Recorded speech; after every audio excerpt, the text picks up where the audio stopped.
Bismillahirrahmanirrahim. Alhamdulillahi rabbil alamin. Wa sallallahu wa sallam ala sayyidina Muhammadin wa ala alihi wa sahbihi ajma'in. Allahumma 'allimna ma yanfa'una wanfa'na bima 'allamtana wa zidna 'ilman yanfa'una. Rabbi shrah li sadri wa yassir li amri wahlul 'uqdatam min lisani yafqahu qawli. Amma ba'd. Fayaqulul musannifu al-muhadaratu tsaminah, muhadarah yang ke-8, fil qisasi hayatun nufus. Jadi dalam pelaksanaan qisas itu ada kehidupan jiwa seseorang. Qala Allah Ta'ala, a'udzu billahi minasy syaithanir rajim.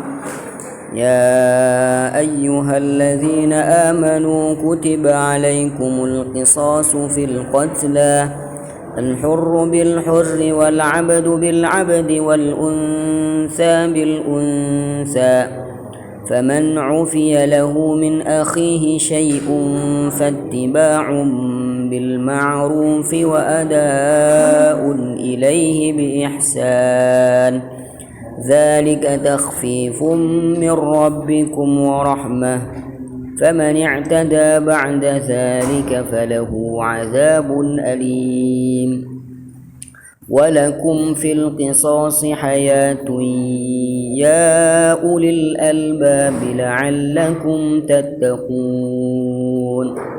Jadi di muhadarah kali ini di ayat yang sudah dibacakan tadi menunjukkan akan ayat tentang qisas, pelaksanaan qisas, dan siapa orang yang berhak untuk mengqisas.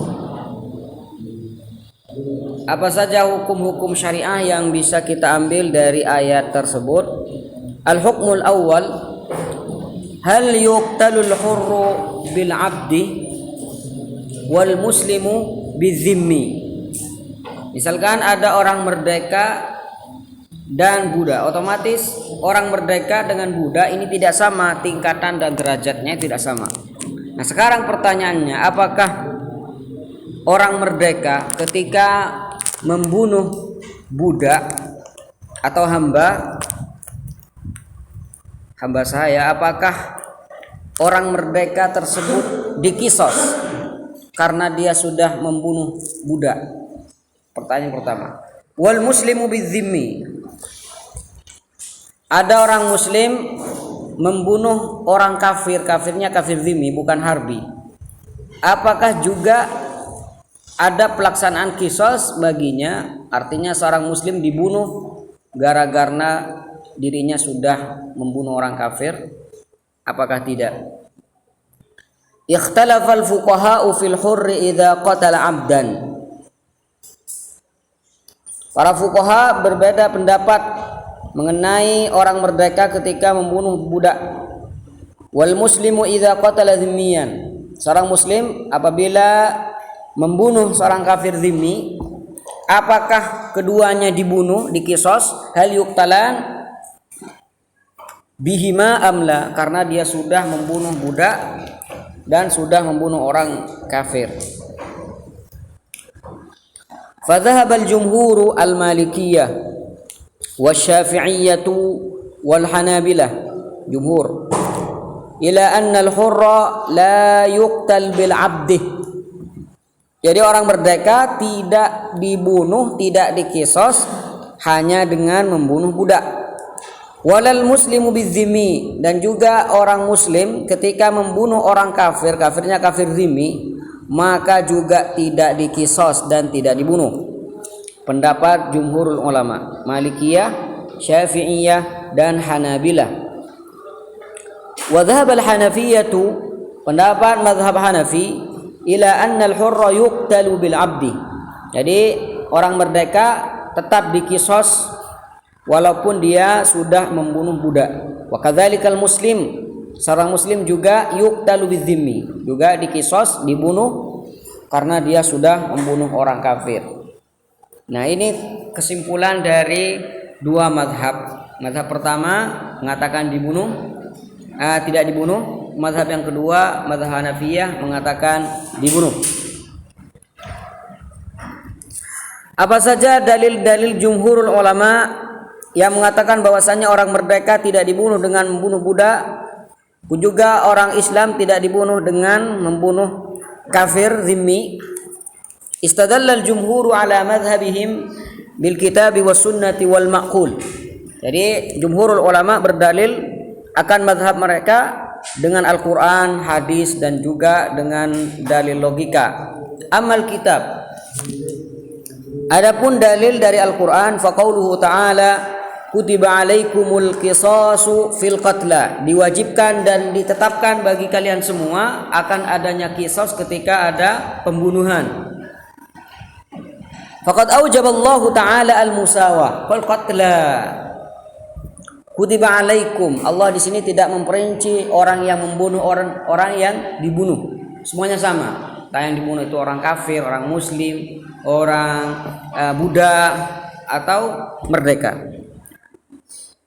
Thumma bayyana hadhihi al-musawata biqaulih, lalu Allah Subhanahu wa taala menjelaskan akan kesamaan mereka biqaulihi dalam firman Allah, al-hurru bil hurri, merdeka dibalas dengan orang merdeka, wal abdu bil abdi, budak-budak, wal unsa bil unsa, perempuan.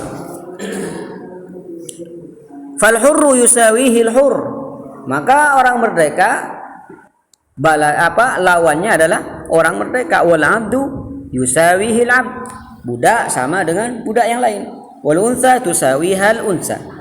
Faka'annahu ta'ala yaqul, maka seakan-akan Allah Subhanahu wa taala berfirman seperti ini, uqtulul qatil, hendaklah kalian membunuh orang yang membunuh, idza kana musawiyan lil maqtul, apabila yang membunuh sama derajatnya dengan orang yang dibunuh. Budak sama dengan budak, merdeka sama, yang dibunuh juga merdeka.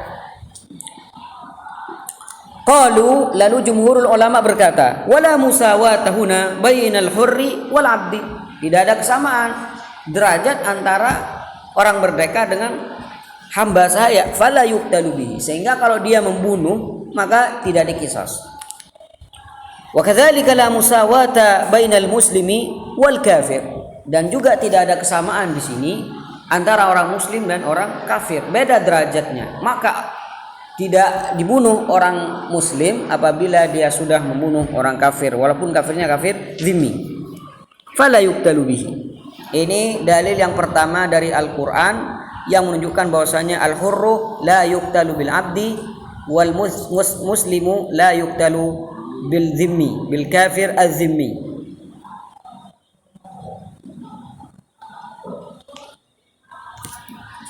Nikah kafir zimmi, mun kafir harbi lain, kafir harbi halal damuhu halal.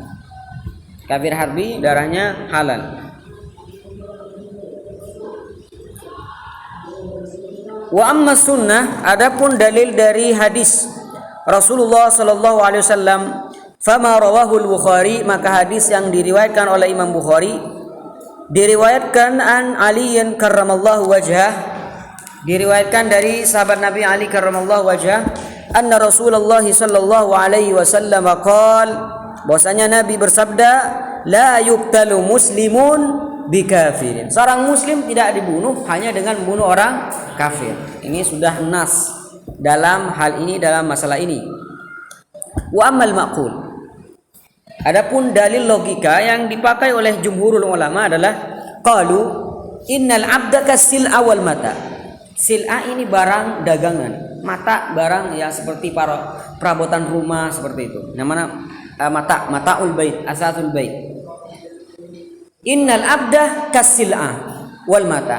Jadi budak itu, hamba saya itu posisinya seperti perabotan rumah atau barang-barang yang lain, seperti HP. Jadi budak ini persis seperti HP, dijual. Begitu juga budak dijual, dibeli, disewakan dan semacamnya.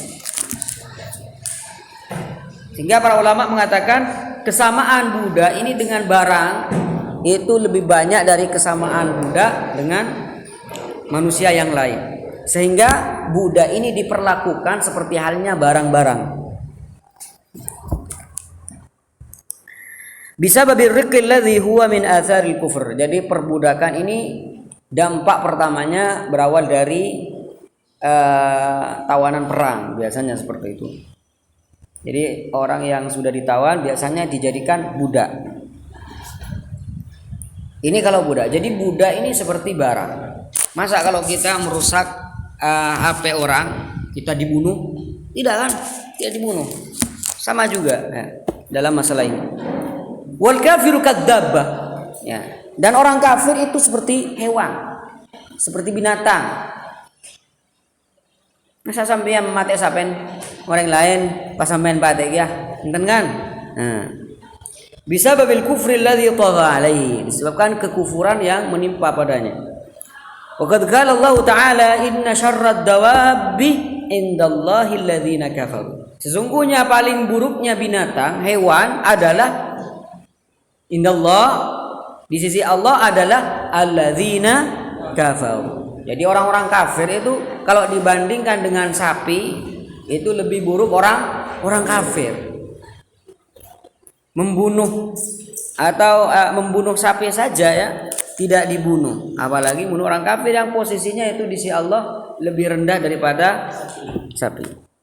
Fahum la yu'minun. Fa kaifa yusawal mu'minu bil kafir? Ya, bagaimana orang mukmin disamakan dengan orang kafir? Sedangkan orang kafir itu menurut Allah itu lebih rendah posisinya. Wa kaifa yuqtalu bihi? Dan bagaimana orang muslim ketika membunuh orang kafir juga dibunuh? Logikanya gimana? Jadi aku logikanya nih. Ini semua adalah dalil-dalil mazhab jumhur ulama yang mengatakan orang muslim tidak dibunuh hanya dengan membunuh orang kafir. Kemudian berikutnya adalah adillatul Hanafiyah, dalil-dalil mazhab Hanafiyah.